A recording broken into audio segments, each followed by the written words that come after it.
National crush Rashmika వరుస హిట్లతో full జోష్ లో ఉంది. పాన్ ఇండియా హీరోయిన్ గా దూసుకుపోతోంది. అయితే సినిమాలే కాదు, ఇప్పుడు కొత్త బిజినెస్ కూడా స్టార్ట్ చేసింది రష్మిక. ఇప్పటికే స్టార్ హీరోయిన్లు సమంత, నయనతార లాంటి వారు తాము సంపాదించిన కోట్ల రూపాయలను కొన్ని రకాల బిజినెస్ల మీద ఇన్వెస్ట్ చేశారు. తాజాగా రష్మిక పర్ఫ్యూమ్ బిజినెస్ లోకి ఎంట్రీ ఇచ్చింది. డియర్ డైరీ పేరుతో ఈ కొత్త బ్రాండ్ ను స్టార్ట్ చేసింది. 2-3 రోజుల నుంచి తాను ఓ గుడ్ న్యూస్ చెప్పబోతున్నట్టు రష్మిక చాలా సార్లు చెప్పింది. అది ఏంటా అని వెయిట్ చేయగా బిజినెస్ న్యూస్ చెప్పింది. ఈ డియర్ డైరీ అంటే బ్రాండో లేకపోతే బిజినెస్ పేరో కాదని, ఇది తనలో భాగం అంటూ సోషల్ మీడియాలో రాసుకొచ్చింది.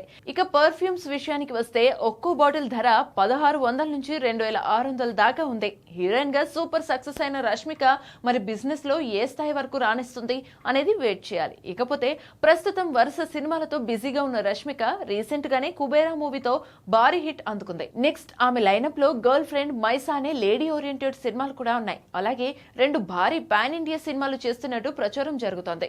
మొత్తంగా సినిమాల ద్వారా బాగానే సంపాదిస్తున్న రష్మిక ఆ డబ్బులను బిజినెస్ రూపంలో ఇన్వెస్ట్ చేస్తుందనే చెప్పాలి.